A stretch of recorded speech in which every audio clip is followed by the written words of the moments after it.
सेंद्रिय आंबा तयार करण्यासाठी पुढील प्रमाणे उपचार करा. रोप लावल्यानंतर सीड ट्रीटमेंट 1 लिटर सोडणे. पांढरी मूळ वाढतात. सोबत प्रॉम सेंद्रिय खत 50 किलो प्रति एकर देणे आवश्यक आहे. सोबत 12 किलो भूमिपावर अतिसूक्ष्म अन्नघटक देणे. रोपांची वाढ जलद पद्धतीने करायचे असेल तर दरमहा 500 मिली प्रीमियम नावाचा प्रॉडक्ट पाण्यातून देणे.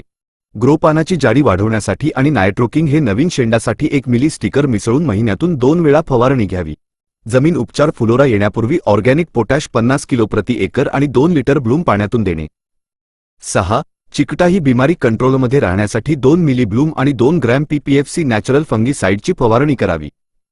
फुलोराचे मणीमध्ये रूपांतर होईपर्यंत ही फवारणी 8 दिवसाच्या अंतराने घ्यावी. आंबामणी शेंगदाणे एवढा झाल्यानंतर झाडांना पाणी देऊ शकता. कॅल्शियमच्या ऐवजी फ्रुटर नावाचा प्रॉडक्ट मिसळून 8 दिवसाच्या अंतराने फवारणी घ्या. मण्यांचा साईज एकसारखा राहतो.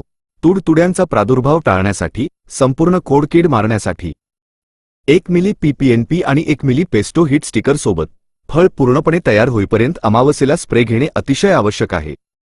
जास्तीत जास्त 2 ते 3 वेळा करावे लागेल.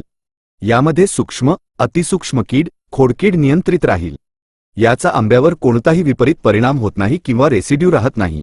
प्रत्येक पौर्णिमेला फळ तयार होईपर्यंत फंगोहिट आंतरप्रवाही बुरशीनाशक आणि बाह्य बुरशी नियंत्रण करण्यासाठी PPFC दोन्ही वेगवेगळे तयार करून एकत्र मारणे.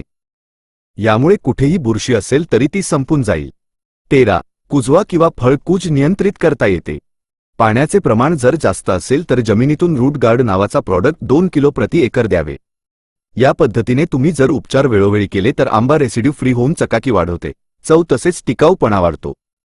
या पद्धतीने आंबा तयार करून शेतकरी आपले उत्पन्न वाढवू शकतो. काही अडचण आल्यास फोन करून विचारणे, फोटो पाठवणे.